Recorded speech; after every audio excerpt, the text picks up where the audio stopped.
Gummy beats. Rap now, cry later. Have I just made it good? Am I a chronic abuser? Trying to steal a limelight like Red and Met stole a dooster. Without your pack of lies, all pack of shooters.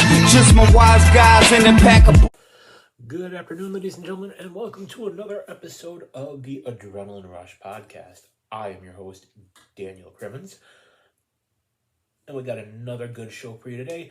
We have the TNA career of one Matthew Hardy, aka Big Money Matt, Broken Matt Hardy, among other nicknames. Now, of course, he's known primarily for teaming with his brother Jeff, aka Brother Nero, the charismatic enigma, so on and so forth. So, we're going to get right down to it. We're not going to beat around the bush. Here we go. So, he's known primarily in TNA for the broken gimmick. Now, he did previously compete with TNA once before.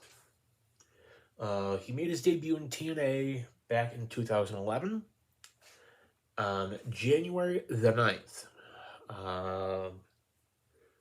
At the Genesis pay-per-view, he joined Immortal, and that was going against RVD. And he was trying to prevent RVD from getting a title shot against Jeff, who was champion at the time.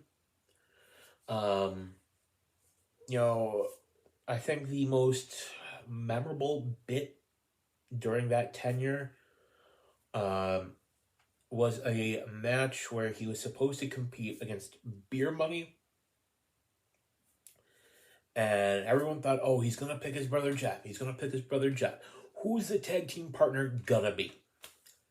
So everyone figured, oh, it's going to be Jeff Hardy, because, why not? Hardy Boys, Jeff. Makes sense. Didn't end up being Jeff. It ended up being the Wildcat Chris Harris, who I believe was fresh off his WWE run, very brief run as Braden Walker. Could be wrong. I could have the timelines off there. Forgive me if I'm mistaken. Now. He wasn't in TNA all that long. I believe he was there, say about less than a year. At the time, Matt had some personal demons, which thankfully he got them under control. Happy for him. It was shortly after this bout with Chris Harris that he would kind of start to drift away from TNA. On June 21st of, I believe it was 2012, again, I could be mistaken, forgive me if I'm wrong, he was announced that TNA had suspended him. Later on that summer, I believe it was August, according to my records here, August 20th, TNA announced that they had terminated the contract of Matt Hardy. This was due to a DUI, which had occurred that same day. That time, Hardy would go back to the independent scene. I believe he wrestled he went back to Ring of Honor, did his bit with Omega. And then, of course, that brings us back to TNA and his return, if you will. His return occurred in July the 24th of 2014. He returned at Destination X, working with his brother. It was the Destination X episode, and they competed against the Wolves for the TNA tag titles. Unsuccessful. they would go on to feud with the Wolves and Team 3D at that time. And eventually, they would win the TNA Tag Team titles, I believe, one time during that run. It was in an Ultimate X match for the vacant tag titles on March 16th of 2015. However, they would not hold the titles long. A couple months later, I believe it was in May, that they vacated the titles due to an injury suffered on Jeff's hands. Later on, back in, it would be in June, kind of Matt ventured on his own, which, hey, I'm a Matt Hardy fan. I'm not ashamed to admit it. Matt, primarily known for his tag team runs with his brother, and nothing wrong with that. Nothing wrong with being a tag team guy. I like my tag teams. I think tag teams are a lost art. Nowadays we don't really kind of get that as much. We got FTR, we got Lucha Brothers. Some really, really great tag teams out there. Not what it used to be. So going back to TNA, Matt would kind of go on to a singles run, and he would go after the TNA World Heavyweight title, who at the time was held by Ethan Carter III, aka Derek Bateman, EC3 shortened. Hardy would eventually win the title on the January 19th, 2016 episode of Impact. That would make him he was the first person to defeat EC3. I remember that being a big thing, undefeated streaks, he was the one that did it. Let's see. The big thing, and I think this is probably the biggest moment of his career, apart from, your TLCs and all that, all the tag team stuff he did with Jeff, which was good. Don't get me wrong, it was good. Would occur on May 17th of that same year. And that would, of course, be the broken Matt Hardy character. It kind of, and this is where, I really want to get into the meat and potatoes of this whole thing.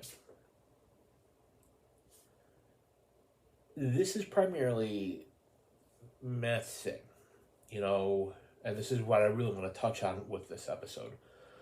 Matt, he did a couple different things, and we know he was part of, he was an ECW champion. Did okay. And, we got your woken Matt Hardy character, which I guess is supposed to be the same thing. But let's be real here. Not the same. Not. We would get various different things, feuds with him.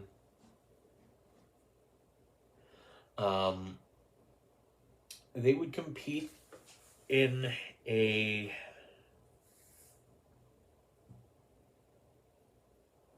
match where, now this is where I kind of get the names I might get them mixed, where they competed in the first cinematic match, where Jeff Hardy would be deleted and Matt would gain control of the Hardy name. What was a whole big thing. Now, then, it would kind of go back and forth, and it was then believed that they would be, going after the tag team titles, eventually, whether that be, as heels, faces, what have you. what ended up happening, there was an Ascension to Hell match. Um, and with the winner, who would go on to face the tag team champions at the time, who were Decay, Abyss, and Crazy Steve. And Hardy's, of course, won that. During the whole time, Matt was just being utterly nasty to Jeff, breaking him, if you will.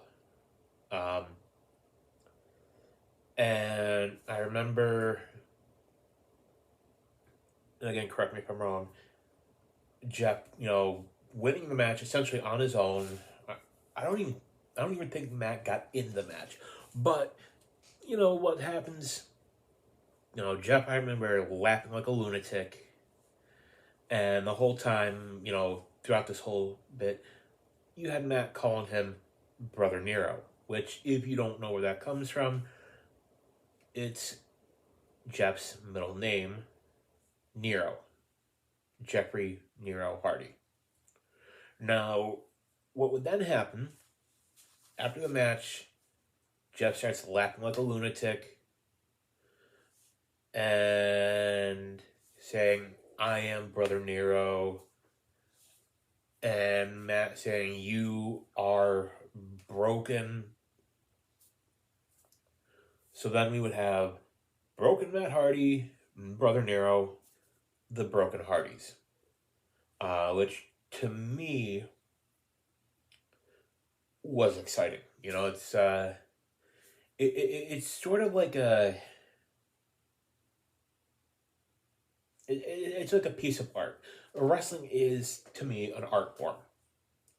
Now, at first, I remember hearing about it, like all the dirt sheets were talking about it. You hear about this and that, and I remember reading about it and thinking to myself, what? Like, the concept of Broken Matt Hardy,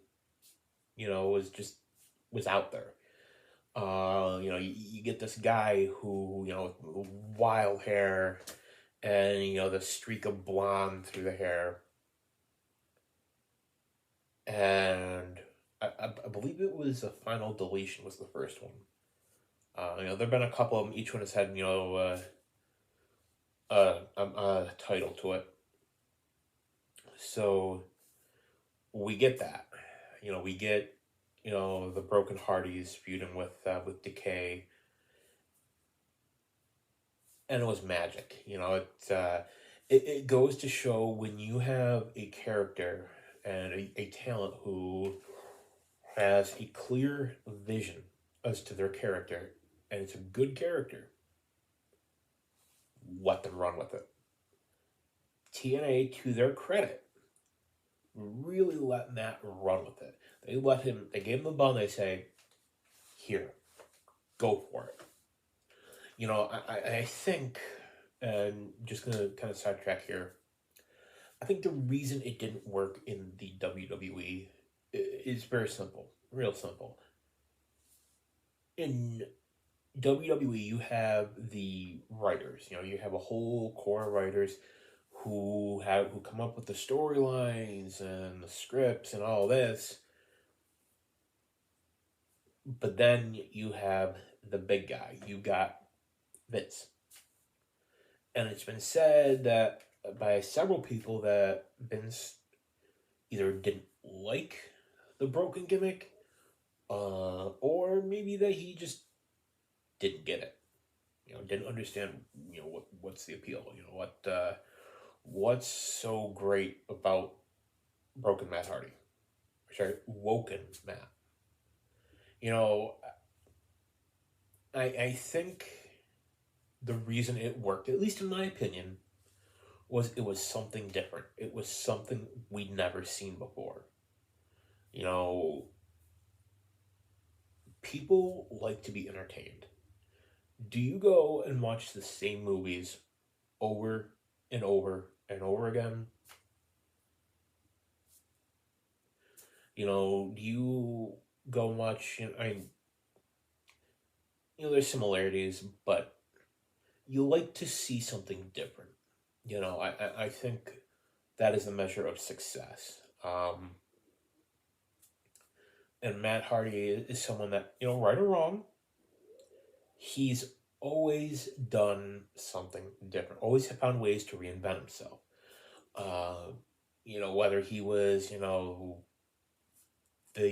original Matt Hardy in WWE, where he was teaming with his brother Jeff, and they had on those weird that weird gear where they had flowers on them, or the plaid tights. You had the brood, all this. That is somebody that has been able to constantly reinvent himself and try new things. That's longevity. That's why people like him, Jericho, Edge, Christian, Bully Ray, even, people that can reinvent themselves are the ones that last. I think it's something that is missing with a lot of people, with a lot of talent. Um, you gotta reinvent yourself. If something's not working, try something else. It's been said, if you want success, find what everybody else is doing and do whatever they're not doing. You know, Matt was somebody that he found this character, and it's been said that the broken gimmick was all him. It wasn't something that some writer came up and said, "Hey, we got this idea. It's a little out there, but this is what we want to do." He hatched it. He created it. And of course, there's input from guys like Jimmy Borash, people who thought, "Okay, it works." And what worked about the broken universe matches was it was shot on his property. It wasn't like in other wrestling storylines where they say, "Oh, this is so and so's house." They don't live there. They're not going to go to the person's real house. That was at Matt Hardy's real house. That was on his property, and it worked because it was different. We'd never seen that before. You had these characters. He involves his wife, his oldest son, King Maxwell, and you have her father, Rebby's father-in-law, Senior Benjamin. All these great characters, and it worked. And I mean, hey, Matt Hardy is somebody that he's gone through tables, ladders, the whole nine. That kind of damage on your body, it wears you down.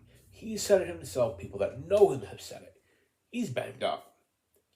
But this was a situation where he didn't have to do the ladders. He didn't have to go through tables and get hit with chairs. You could do the more cinematic stuff where you could kind of control what was being done. And you didn't have to worry about how is it going to look to the crowd, because all you do is pop the tape on and edit it, do what you need to do, and then just say to the crowd, "Here you go."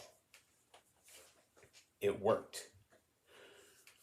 So, of course, going back to the feud,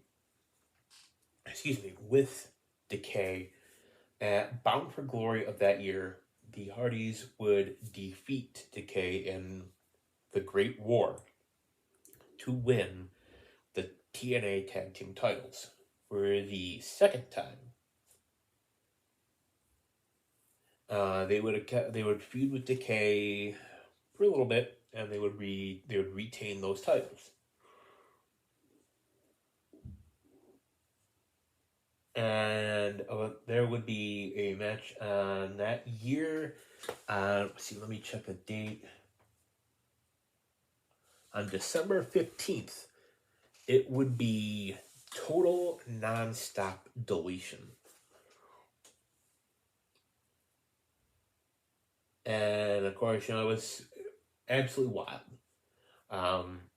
Hardy's, of course, would win that match as well.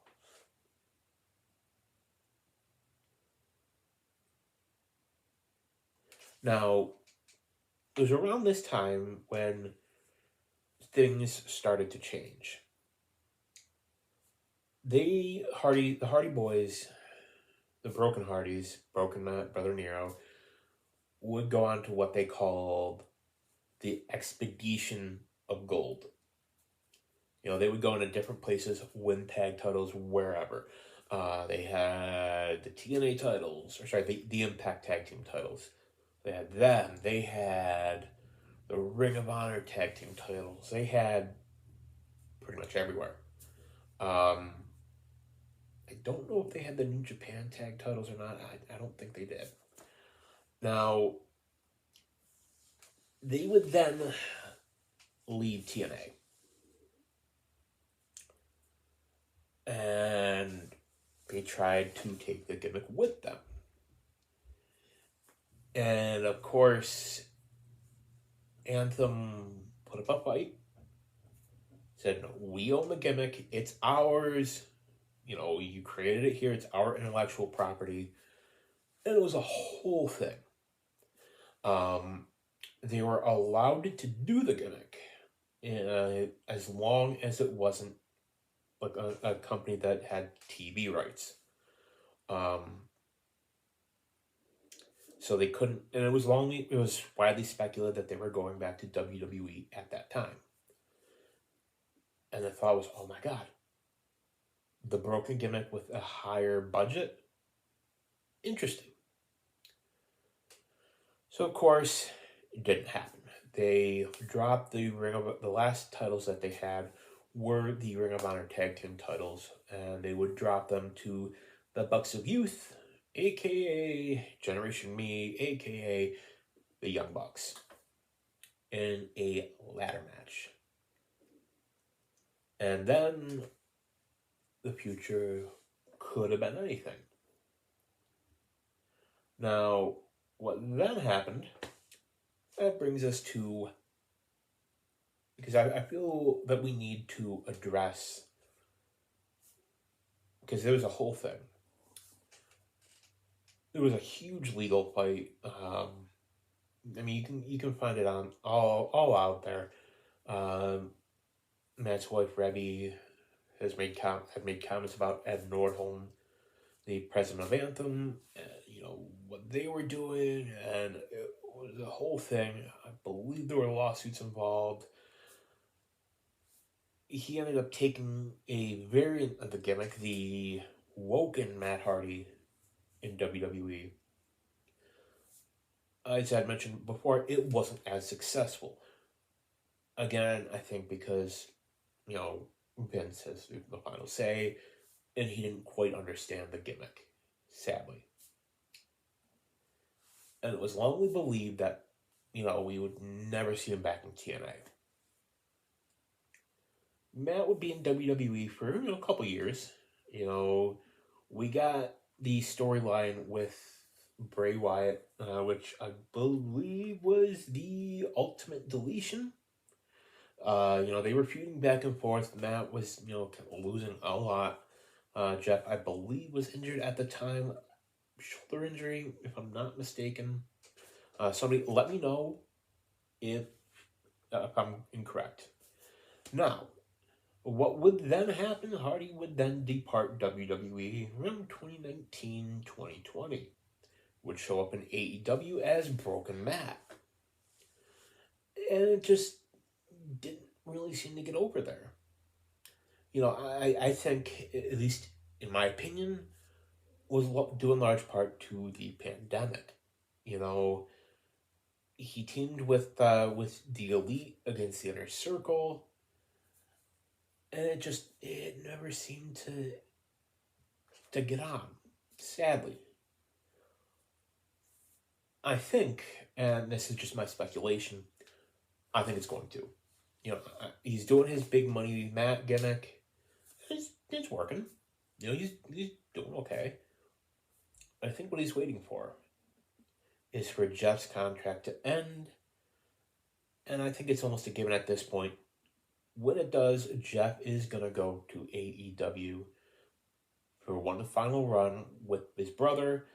We'll probably get the Broken Hardys. I think, it's, you almost have to.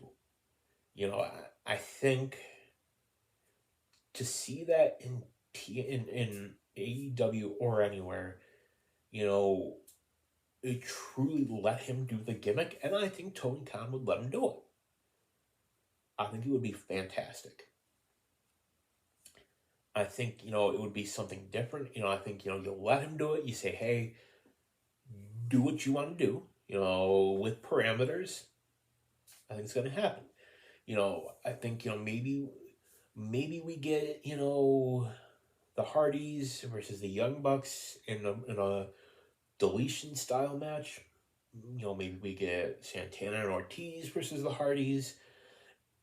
I think there's a lot left in the tank.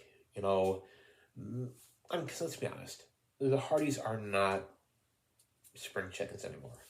Matt, I know, is like in his mid to late 40s. Jeff, I think, is maybe early to mid 40s. I could be wrong, but they're on the back end of their careers. They're banged up. They've done TLC matches, table matches. That shortens your career. And, they've got families. Matt's got 4 kids now. So he wants to have a quality of life. So I think when you look at gimmicks, polarizing, not polarizing, the Broken gimmick, to me, was great. Anybody that knows me knows I was a supporter of that gimmick. I remember telling people, check it out. It was wild and it was fun. It was good. So we'll see. We'll see what happens. I'd like to see it happen. I'm not a big fan of the big money Matt, but we'll see. I'd like to see it. I'd like to see Broken Matt at least one more time. Broken Matt Hardy, and his brother, do the Broken Hardys, have him work with the Lucha Bros, anybody. Let Matt unleash his creative side, and you'll have gold. So, folks, my name is Daniel Crimmins, and this has been the Adrenaline Rush Podcast. Everyone, thanks for watching. Tune in next week.